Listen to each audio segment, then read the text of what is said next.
పులివెందులలో త్రిముఖ పోరు ఉండనుందా అంటే అవుననే సమాధానాలు వినిపిస్తున్నాయి. టీడీపీ జనసేన ఉమ్మడి అభ్యర్థుల జాబితాను విడుదల చేయడంతో ఎవరెవరు ఎక్కడెక్కడ పోటీ చేయబోతున్నారనే దానిపై ఓ క్లారిటీ వచ్చింది. ముఖ్యంగా పులివెందులలో జగన్ కు పోటీగా బీటెక్ రవిని బరిలో దించబోతున్నట్టు టీడీపీ ప్రకటించింది. ఇక కాంగ్రెస్ తరపున వైఎస్ షర్మిల కూడా జగన్ కు పోటీగా పులివెందుల నుంచే పోటీ చేయబోతున్నట్లు రాజకీయ వర్గాల్లో గుసగుసలు వినిపిస్తున్నాయి. నిజంగా షర్మిల పులివెందుల బరిలో నిలిస్తే జగన్ కు భారీ షాక్ తప్పదు. గత కొన్నేళ్లుగా పులివెందుల నియోజకవర్గం వైఎస్ కుటుంబానికి కంచుకోటగా ఉంటూ వస్తోంది. షర్మిల కాంగ్రెస్ తరపున జగన్ కు పోటీగా పులివెందుల నుంచి పోటీ చేయడం దాదాపు ఖాయంగానే కనిపిస్తోంది.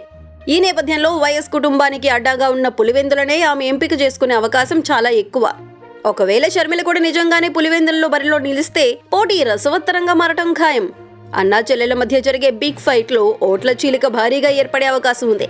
ప్రస్తుతం రాజకీయ వర్గాల్లో హాట్ టాపిక్ గా మారిన పులివెందులలో ఎవరు సత్తా చాటుతారో చూడాలి.